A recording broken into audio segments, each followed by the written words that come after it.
Hi folks, Terry Carpenter here. I thought I might share with you my ideas on making light swirl photography, or as it is sometimes called, spirograph photography. This is a very easy and enjoyable form of photography and requires just minimum equipment and is a fun way to spend some time in the dark.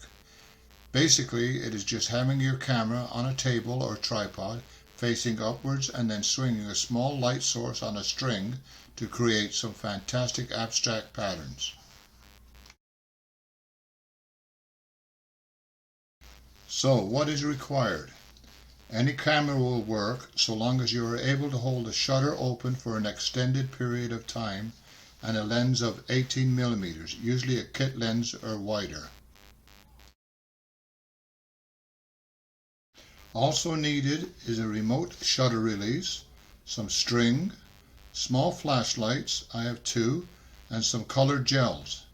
Now I use colored flash filters to color my light source, but there are many other ways such as candy wrappers, etc. The flashlight I use is a small one from the dollar store. I have taped some string into a loop to enable the light to hang freely and prevent angling away from the camera. If you purchase a light from the dollar store, I recommend replacing the batteries with a well-known brand as they seem to last much longer. I prefer a remote shutter release with a long cord. The little button type shutter releases will work just as well so long as you can lock the switch to create a long exposure. I use a business card to cover the end of the flashlight, and for the hole in the business card I use the point of a pencil. I found this makes a perfect size hole.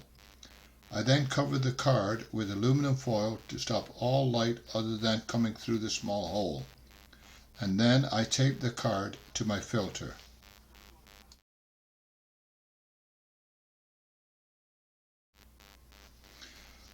To attach the filter to the flashlight, I use artist tack.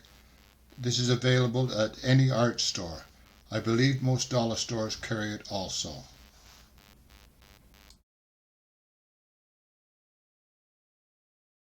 On the string I attach a paper clip. This holds the flashlight.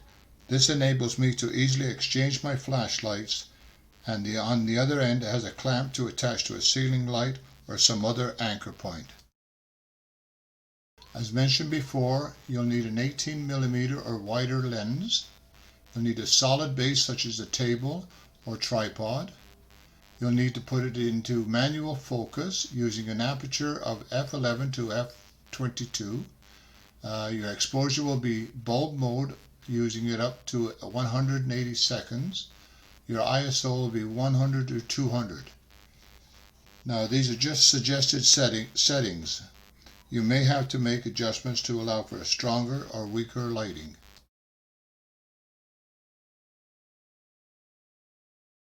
To start, I place my camera pointing up on a table, making sure that the flashlight is in the center of the lens. I then put masking tape to mark where to put my camera after reviewing my images. After hanging the flashlight approximately 18 to 24 inches above the lens, hand hold the camera and focus about the same distance from the light, and then return the camera to the table. The next step is to give the flashlight a good swing, wait a second or two for it to steady down, then turn out the room lights and open up your shutter. Now with the shutter open, wait for the flashlight to nearly finish its circles and close the shutter. Turn on the lights and check the image in the camera. You can now make any adjustments needed. Then start all over again, as no two images will be the same. Try not to swing the flashlight in a circle, as the patterns can be very boring. Try to swing the flashlight in an oval, as this will produce a much more interesting image. Varying the swinging motions will produce many different patterns.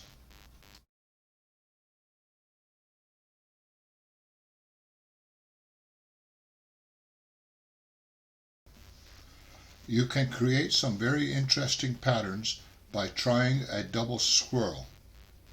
While the flashlight is in its swinging motion, try to grab it by covering the light with your hand and then swing the light 90 degrees to the original swing. This may take some getting used to as it is all done in the dark.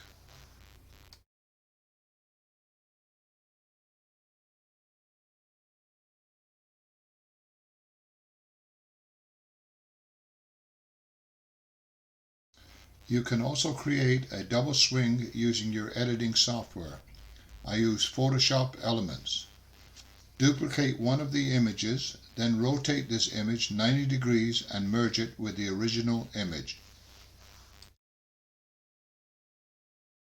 By using your camera's multiple exposure and using different colored filters, some interesting effects can be made.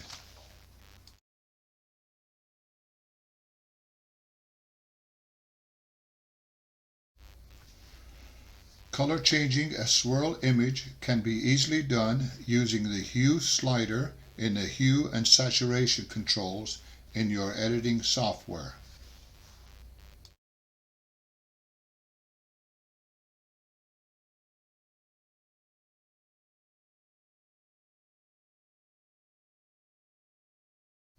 Some wild and crazy effects can be made using editing software. One of my go-to programs is the lens correction in Corel Paint Shop Pro 2019. By using the various sliders, all kinds of different creations can be made. Always make a duplicate image before playing with these controls and make small adjustments at a time.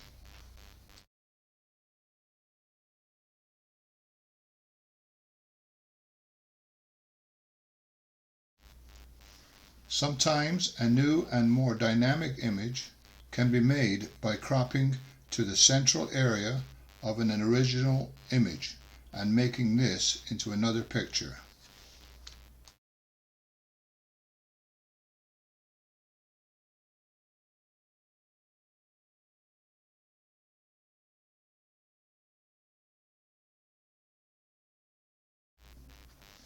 I hope you have found this interesting and not too difficult, but it may give you some interest for this type of photography. Thanks for watching and have fun in the dark. Please visit my website at www.terrycarpenterphotography.com.